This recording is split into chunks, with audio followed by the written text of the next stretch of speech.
sweet corn coconut rice. I'm gonna go ahead and add my coconut milk. And the coconut milk is for the sweet corn rice.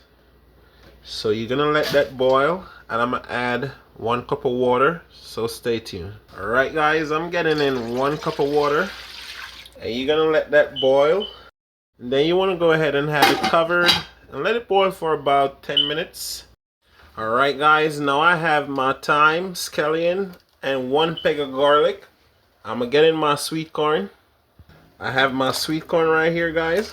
I'm gonna add it, and then I'm gonna let it cook for 5 minutes guys, because you know the corn is already pre-cooked. I'm gonna have it covered, and then you know, check on the beef.